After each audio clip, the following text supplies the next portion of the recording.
तो हेलो दोस्तों, ये है पार्ट 4 और इसमें हम लोग पढ़ने वाले हैं फंक्शंस के बारे में कि सी में फंक्शंस यूज़ कैसे होते हैं। तो चलते चलते समझते हैं कि आखिर फंक्शंस का मतलब क्या है कि फंक्शन फंक्शन का क्या मतलब है।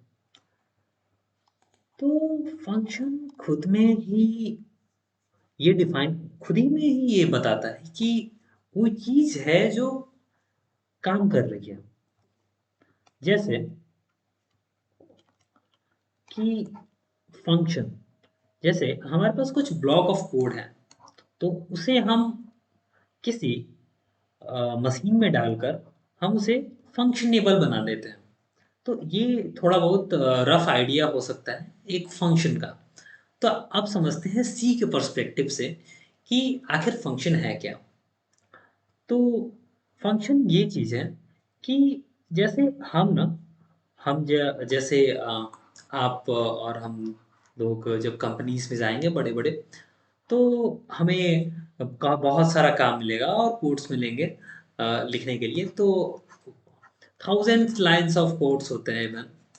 तो उस समय और बहुत सारे कोड्स होंगे। तो फिर हम करें क्या? तो क्या होता है कि कभी कभी अगर हमें ऐड करना है, सोचिए, अगर हमें ऐड करना है तो हमें लिखना पड़ेगा प्रिंट एफ, और फिर हमें फिर int A, int B, int फिर C is equal to A plus B करना पड़ेगा। और फिर तब जाकर हमें फिर स्कैनफ करके फिर मतलब एक पूरा का पूरा ये बहुत बड़ा सा कोड बनेगा। एक ठीक ठाक बड़ा सा कोड बनेगा ये। और जिसे हम लोग लिख के भी देखेंगे आगे। तो वो एक अच्छा खासा स्पेस लेगा, और सिर्फ एडिशन के लिए ही नहीं और भी बहुत सारे कामों के लिए। तो हम इसको क्या करते हैं कि एक फंक्शन में स्टोर कर लेते हैं, एक फंक्शन में। तो आइए समझते हैं इट्स नोट्स से। Sometimes our programs get bigger in size, and it's not possible for a programmer to track which piece of code is doing what. Function is the way to break our code into the chunks. मतलब बड़े बड़े जो codes हैं उसको chunks में तोड़ लिया जाए, उसको एक पैकेट में डालकर एक कैलकुलेटर बना लिया जाए, और एक ऐसी मशीन बना ली जाए जिसमें हम सिर्फ नंबर्स को डालें, 2 और 5 को डालें और मुझे 7 मिल जाए, या 2 5 और प्लस को डालें तो 7 मिल जाए, 5 - 2 डालें तो 3 मिल जाए। तो इस तरह का एक फंक्शन क्यों ना बना लें। तो और ये थोड़ा सा ऑटोमेशन से थोड़ा सा ऑटोमेशन की तरफ जाता हुआ दिखता है ये चीज़। तो चलिए बात करते हैं फंक्शन की। Function is a block of code that performs a particular task. एक पर्टिकुलर टास्क परफॉर्म करने के लिए यूज किया जाता है। ठीक है। तो देखिए, फंक्शन का एक प्रोटोटाइप समझते हैं कि अगर फंक्शन दिखता कैसा है। तो ये एक फंक्शन है। ये एक फंक्शन है। फंक्शन में सबसे पहले टाइप को डिक्लेयर किया गया, डाटा टाइप को, फिर उसका नाम, और फिर एक कॉलम जिसको मिडिल ब्रैकेट बोलते हैं। ठीक है। और फिर सेमी कॉलम। उसके बाद इंट मेन खुद में ही एक फंक्शन है जिसको मेन फंक्शन बोलते हैं। देखिए, ये एक डाटा टाइप डिक्लेयर किया गया, फिर मेन फंक्शन का नाम हो गया, और फिर से स्मॉल ब्रैकेट। तो ये एक मेन फंक्शन है। ये देखिए, तो हमने फंक्शन को क्या किया कि प्रोटोटाइप बनाया। फिर हमने डिस्प्ले, ये जो डिस्प्ले है, हमने इस फंक्शन को बनाया। तो मान लो इसको ए मान लेते हैं। तो ए फंक्शन को हमने फिर यहाँ पे कॉल कर दिया। हमने कॉल कर दिया फंक्शन को कि आओ और वर्क करके जाओ। और हमने लास्ट में क्या किया कि इसको डिफाइन कर दिया। तो क्या हुआ कि फंक्शन डिस्प्ले को हमने डिफाइन किया printf I am display। और जब हम इसे कॉल करेंगे यहाँ पे, तो ये प्रिंट क्या करेगा, हाय I am display.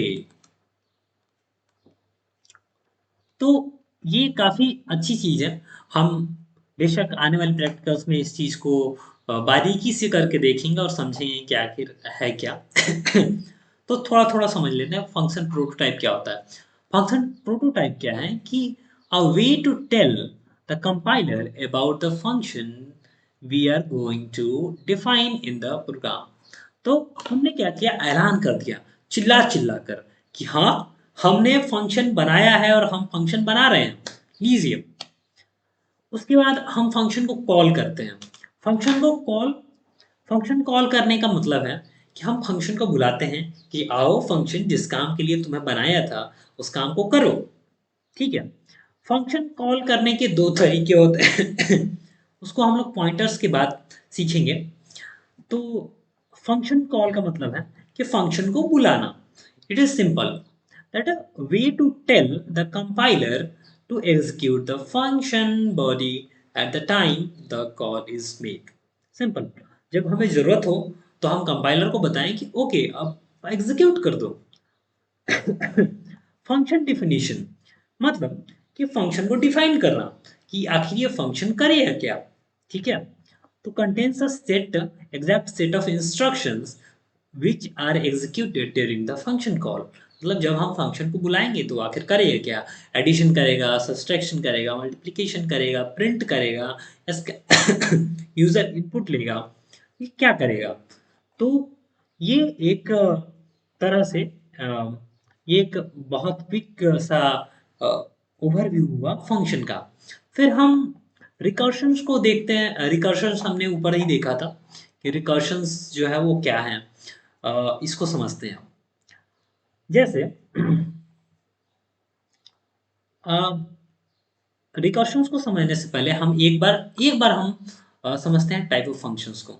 Type of function क्या होते हैं, दो टाइप के फंक्शन होते हैं। Library functions. लाइब्रेरी फंक्शंस का मतलब है कि बिल्ट इन फंक्शंस, जो कि पहले से बना हुआ है, बिल्ट इन फंक्शंस।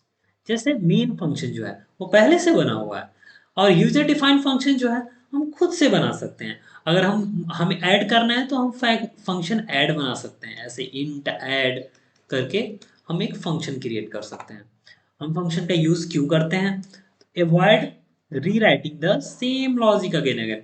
अब सोचिए, हमने अगर ऐड का कोई फंक्शन क्रिएट कर दिया है, तो जब भी हमें ऐड चाहिए, ऐड करना होगा दो नंबर्स को, हम क्या करेंगे, ऐड 550 कॉमा 50 करेंगे, और इससे हमारा आउटपुट आएगा 100। Very simple. तो ये काफ़ी सिंप्लीफाई कर देता है चीज़ों को। तो चलिए आगे फिर बात करते हैं। एंड फिर यूज है, एक्सक्यूज मी फॉर दिस खांसी, क्योंकि ये मौसम भी थोड़ा अजीब है। To keep track of what we are doing in a program. हमें पता भी चलता रहेगा अगर फंक्शन का हम वाजिब नाम देते हैं सम, तो हमें पता चलेगा कि अरे हम सम कर रहे हैं यहाँ पे। और थर्ड, टू टेस्ट और चेक लॉजिक इंडिपेंडेंटली। बहुत सही है कि प्लस हो रहा है, माइनस हो रहा है, क्या हो रहा है, ये पता चलता रहेगा। और लॉजिक भी कंप्लीटली पता चलेगा कि हम देख सकते हैं लॉजिक को एक जगह पे है। ठीक है। तो हम इसको समझने के लिए रिकर्शंस को एक बार समझते हैं कि रिकर्शंस क्या होता है। रिकर्शंस का मतलब होता है कि एक फंक्शन जो है वो खुद को ही कॉल करता है। A function in C can call itself is called the recursion. अच्छा, ये जस्ट ओवरव्यू है। अच्छा, अगर एक फंक्शन जो है वो खुद को ही कॉल कर रहा है तो उसे बोलेंगे रिकर्सिव फंक्शन। Very simple. तो इसका एक एग्जाम्पल होता है फैक्टोरियल का एग्जाम्पल, जिसे हम खुद भी करके देखेंगे अपने प्रैक्टिकल सेशंस में कि फैक्टोरियल को कैलकुलेट कैसे करते हैं, और ये बहुत इजीली कैलकुलेट कर देता है। तो ये रहा अपना फंक्शन और रिकर्शन के बारे में हमने आज पढ़ा, और आई होप आप सबको समझ में आया होगा। और अगर कोई डाउट बचता है तो आप कमेंट्स में डालिए, मैं उसके आंसर्स दूंगा। और अगर कुछ अच्छा लगा हो तो आप उसे शेयर कर सकते हैं, और अगर कुछ छूट गया हो तो उसे भी आप ज़रूर लिखिए। एंड फिर मिलते हैं अगले वीडियो में। And then keep learning and bye bye.